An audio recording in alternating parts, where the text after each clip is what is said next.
I would like to redefine success. Okay. I think success is measured too frequently in box office statements. Was Fiddler on the Roof the most successful thing you've done? At the box office, emphatically.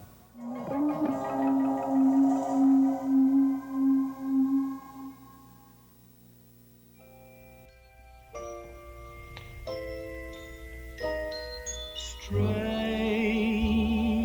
affair, melancholy pair, sitting in a roadhouse on the highway. Lights are low, jukebox moving slow. He wanted to be a playwright, and he wanted to have an office in Rockefeller Center. Well, he never made it as a playwright, but since 1954, he has produced 30 shows, directed 20, won 14 Tonys and a Pulitzer Prize. He is Hal Prince, and he is the longest-running hit on Broadway. Seems to care nothing but the mystery. You know what, Hal? I think you're my most successful friend. How did you get into this producer-director business? Well, I mean, did you suddenly look and say, oh, I can do that, so I'll go ahead and be a director? Yeah, that's how I got into producing. I think you say you wanted, first of all, I wanted to express myself as an artist. I was, for a long time, a businessman. What in business? my head. I was a producer. I figured that was a businessman. It isn't, you know. A good producer should be highly creative. Has and to be. it isn't. It is artistic work. But I felt pigeonholed as a businessman. I felt great frustration because I wanted to express myself in the shows that had my name on them as a producer. And there were a lot of people between me and what was on the stage. Directors. And the director, of course, is the final word respecting the designs and so many of the performances, even casting. Listen, what about all these directors now who are choreographers? Is it a handicap to you that you're not a choreographer? No, and it's a blessing for the musical theater. No, I don't think it hasn't been a handicap at all. What it has resulted in Well, being obviously less not, dancing, yes. less dancing in the musicals I do. I like dancing. I don't like mindless dancing, and in an old-fashioned revival or saying an old-fashioned musical where the chorus all comes, I like a pretty chorus, of course. On the other hand, I really like integrated musicals more. I mean, they appeal more to my personal taste. And it seems to me that sometimes a choreographer-director will lean too heavily on dance and not pay enough attention to character. Well, then when you produce and direct, is there any kind of conflict? A little. How? The producer is a penny pincher. The Prince producer is a penny pincher. And so what I have my gang here in the office, my general manager, Ruth Mitchell, my assistant, they all tell me that they're empowered to come and say, look, you just asked us to spend this amount of money, and if Jerry Robbins asked for it, would you give it to him? Well, as a producer, do you put your own money in the shows? No, but I have. That's a bit of a lie. I have never put my money in front, but I've had shows like Pacific Overtures and Follies, which ran out of money. They were very dangerous and difficult shows and foolish shows commercially, but they were very important to me artistically. Why? They represented growth. They represented experimentation. And the need for experimentation, no one will argue with. The opportunity to experiment is getting smaller and smaller in the musical theater because of cost. And I'm a fellow lucky enough to have been doing shows since 1954, to have made a great deal of money for my investors over the years. And so I feel it's okay to indulge the need for this experimentation up to a point. How do you raise money for your shows? I send out letters. You send out letters? I send out letters to 150, 200 of my die-hard investors. I've not had to do backers auditions. since 1954 when I did Pajama Game. I have not sent a script to anyone to read. I think it would be dangerous. If I sent anyone a script or asked them to listen to the music, I mean, Steve Sondheim does a hell of an audition, but I have to tell you, when you're sitting down saying this is a kabuki-style musical and so on, there go the investors. They're trapped, you see. They've got to get out of there as quickly as possible. So, as far as I can see, sharing the material, the project, saying our next musical is going to be about a man who cuts throats out of rage and in retaliation, and makes them into meat pies and we eat them. Makes the corpses into meat pies and we eat them, and it's going to be very funny a lot of the time, and you're going to love it, folks, and it's going to be a hit, all of which turned out to be true. There's no way anybody would go along with that. Did you produce Evita? No, I didn't produce Evita. Stigwood produced Evita. It was his property, and he asked me to direct it. You have I haven't produced anything since Pacific Overtures, and that's because, indeed, I lost $1 million of somebody's money, and quite a lot of my own as well. I'm ready again, and one of the reasons is Pacific Overtures didn't work, and it was an opera. These two have worked. You have around you a formidable team. It seems like a little company of your own in Boris Aronson. Boris did scenery on a lot of the shows. Okay, and Stephen Sondheim, and you have Flossie Klotz, who right, does the costumes, and Billington does the lighting. Billington does lighting, right. And you have Hugh Wheeler, who does your books. This is a formidable group of people with very positive, strong artistic views. How do you make out together? I think it's very important. You know, it's a European theory, don't you? No. It's only in this country that such companionable collaborations aren't part of the rule. They happen. It seems to me foolish once you've established a working modus operandi to throw it away. You know, I mean, I think it's so good that we finish each other's sentences. Also, we do not hurt each other's feelings. We're ruthless with each other. We have a good time all the time, all of us. It sounds like Pollyanna stuff. We do not fight. Was Fiddler on the Roof the most successful thing you've done? At the box office? Emphatically. I would like to redefine success. Okay. I think success is measured too frequently in box office statements. I think that certainly when I assess something I've done, the end of it, the success is always, did you achieve what you set out to do artistically? You sound a little let down about Fiddler in some way, are you? No, not at all. No, I'm very proud of it. I just have a very separate brain about what I directed and what I produced. You've directed also the films of some of these very big Broadway successes. No, I've only done one. I did Night Music, and it's... You didn't do Fiddler on the Roof? No, I didn't. No, I did not. I just sat home and let somebody else do that. Why? Well, I don't think I was asked to, but I wouldn't have anyway. I didn't direct Fiddler. That's Jerry Robbins's. But you have directed films. I did 2 films. One of a musical I had directed, Night Music, and the other was just an original that Hugh wrote that Angela Lansbury was in called Something for Everyone. That I'm very proud of. That's become a kind of cult. Yeah, it's always playing. It's nice. Just another Reinhard von Altenheim with nothing left of his pride but his corset. What a self-deluding idiot I have been, mourning all these years for a world that lost its nerve.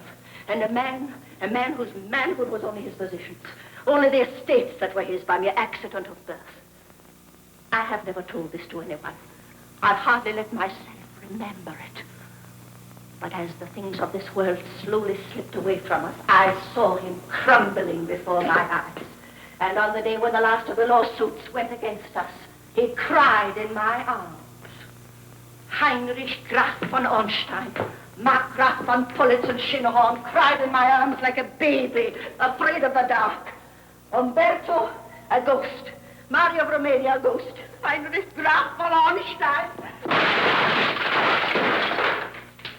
Only a drink. A tremendous drink. Straight. And pour yourself one too. You have earned it.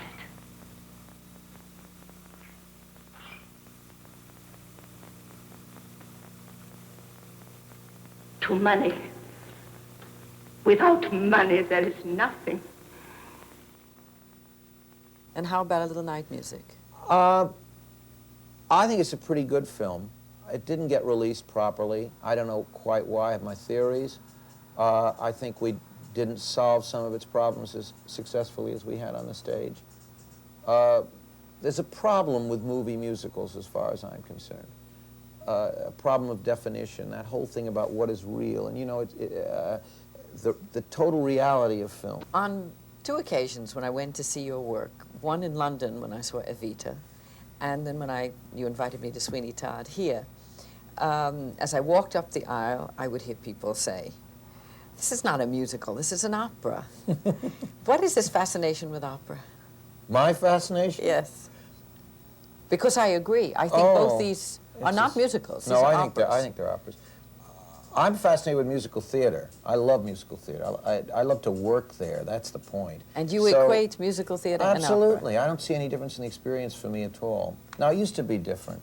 But now with the quality of acting as high, I think, as it is, the ensemble work is just as specific as the musical ensemble in a Broadway play, and so on. It's inviting. You don't have to make any compromises at all when you work in opera to the theatrical element. Why is Evita so controversial? Oh, is it the character? It's is such a cheap shot. I mean, if somebody does a musical or an opera about Eva Peron and Peron about fascism, and it's so easy to make the joke, why not do it about Hitler? And the answer is there's no point in doing Hitler at this point as a subject for a musical. But if the population in Germany, the neo-Nazi population, should rise to 10% again, I'll be the first person to do a musical about Hitler.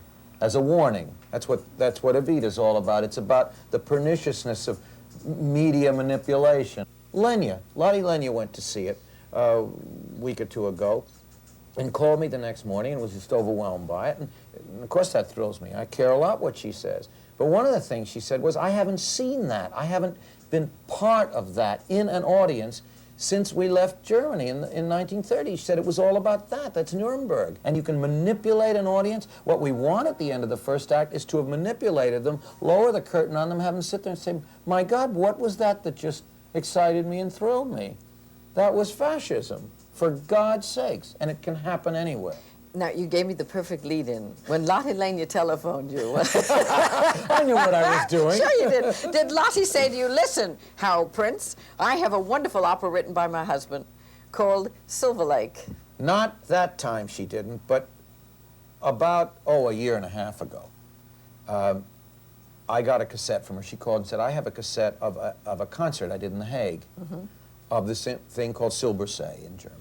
Simultaneously, she's a very cagey lady. Yeah. She had somebody else getting to you and saying, would you be interested? So we all were connected with it at the same time, and obviously I love working at City Opera, so it was a natural. It's written by a very great German playwright named George Kaiser, but you don't know him as well as you know Brecht, and the reason is he doesn't adapt as easily. Hugh Wheeler has done it, and Lee Simonet has done the lyrics, and she's a great pal of Kurt Weill's and Lenya's, and she's extraordinary. And together, and with a little help from me, we've cut it all down so that it's mostly musical. That's the set, and that's on a half-inch model, which is very large. And they are all mirrored panels, but it isn't just as simple as that. It's not just mirror. What it is it's depending on how you light it. It's either opaque or transparent, as clear as window glass. Or if you light it another way, all you can see is the reflection of the actor or the reflection of the audience. It becomes a mirror. It becomes a mirror. And upstage is a lake. The whole thing is symbolic. We're doing it much more as a kind of fairy tale. I imagine it was a tract in 1930. I mean, it was absolutely anti-Hitler, and it was a terrible warning, and it was, but it wasn't as humorous as it must be now, and it also should be many times removed from the specificity of what they did in Germany, or must have done. So I don't think it'll be a big warning about Hitler, and I don't think I've got fascism on the brain. I just think it's a good story. You know? And you've also done, I know this year, Girl of the Golden West in San Francisco. I did in San Francisco. I did in Chicago the year before, last year. I had a marvelous time. I had a terrific time. Do you approach that differently, let's say, from directing Evita? No, not remotely. It's just the material that makes, you know, what gets you going is always a little different because dictated by the material, but not, no, your attitude towards actors, the truth of things. We took The Girl of the Golden West very seriously. Un altro pochino? No. Dai che prende la Featured in this production, Laurindo Andreoli from Venice, Carlo Casuta from Lucca, Gian Piero Mastromé from Trieste, Carol Neblett from Milwaukee, and Essa, an Australian sheephound who spends most of her time in Elgin. What I'd like to stress is the ensemble, because you know, I don't know how they do it. You see, on Broadway, you get an ensemble and they rehearse for 6 weeks, and then they play 3 weeks of previews and so on.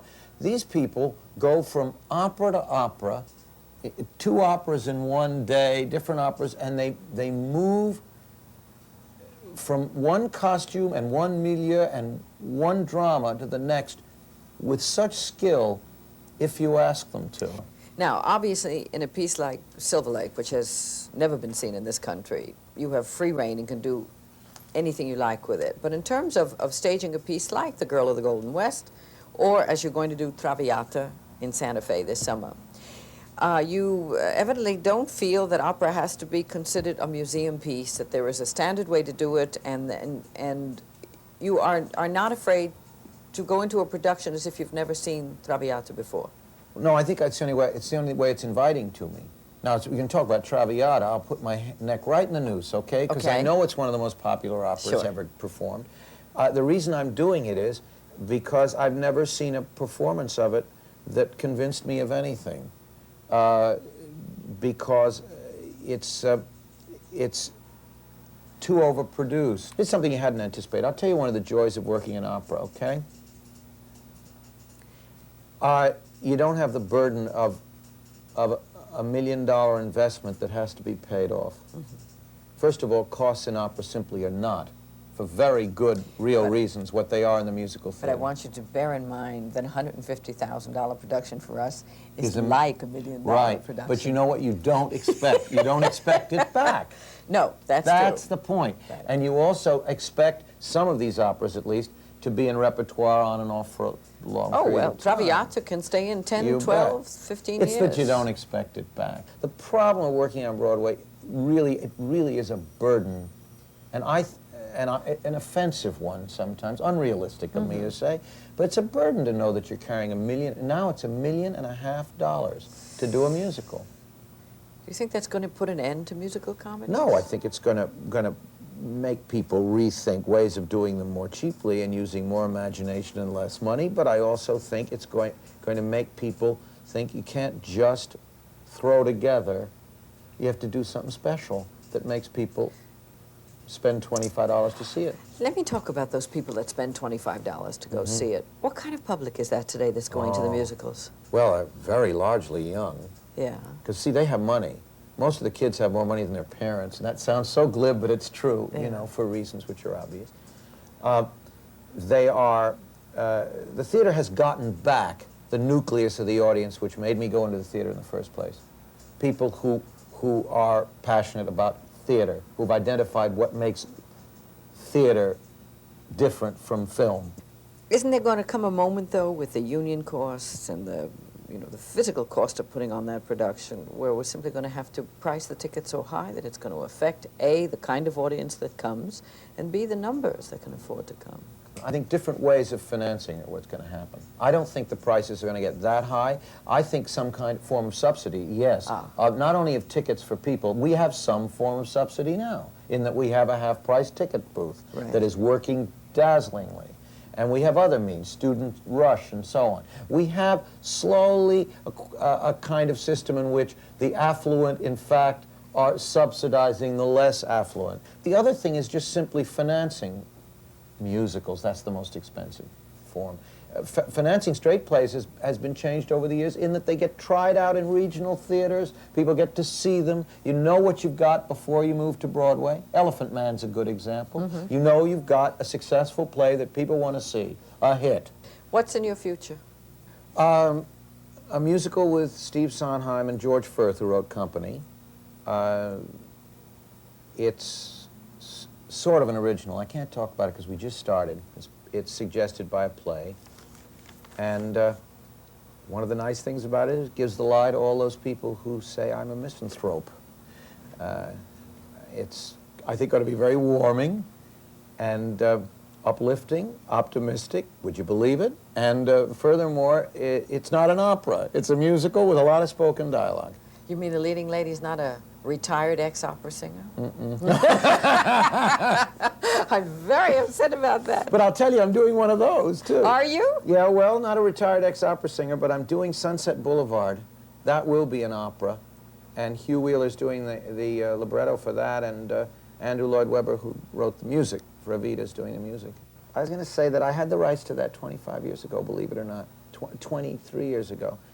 And I was going to make a musical out of it for Nelson Eddy and Jeanette MacDonald.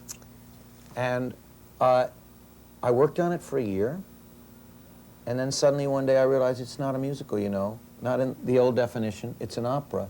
And of course one didn't do an opera for Broadway, so I dropped it and waited 22 years till it was okay to do an opera for Broadway, and got the rights back. Do you go back to see your shows? Oh, yeah. You take care of them? Well, I was a producer, Yeah. and I used to, you know, complain all the time that the directors never came back to take care of the shows. And if I, as an incipient director, wanted to take care of them, they objected. They knew what my dream was, my desires were, but they didn't want me coming in and fooling around with their material. Whereas the stage manager knows what the director wanted. Unfortunately, the stage manager is hidebound to do precisely what he saw the director doing. And you, as a performer, know that after a while, you cannot do it the same way and keep it fresh. It's a matter of keeping the thought in your head that you are in two bedrooms, separated by a door, that you are frustrated with each other and angry at each other and shouting at each other, but that it is personal, that it is working on a personal relationship that goes back some years. What it's become is it's become so large. Do you know this? So it's not just volume. No, it's it's the about size of the it's thing. what's going on. It's what you're thinking. It's just become operatic. One vocal note. You know, before tombolas, Yeah, once you're a growling. month. At your You're tombola. growling on once a month. I think it's distracting. All right. I think it's just I know it's a choice. I just think it's a distracting choice. And I'm like, what is she doing that for? Well, I'm trying to point out, you know, you're so charitable, you only give once a month. It's too complicated for me, and I'm around the material a long time. You know what I mean? I didn't get it. I just got a vocal thing. All right. Don't forget the pause Money. on money for foundation.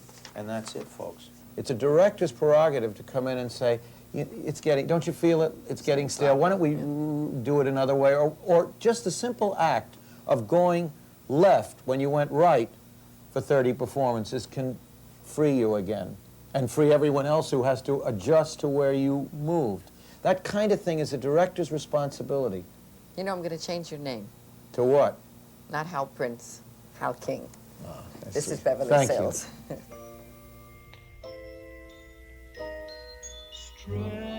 Strange affair, melancholy fair, sitting in a roadhouse on the high. Funding for this program has been provided by grants from Manufacturers Hanover Trust Company. Additional support has been provided by the Nate B. and Francis Spingold Foundation and by the members of 13.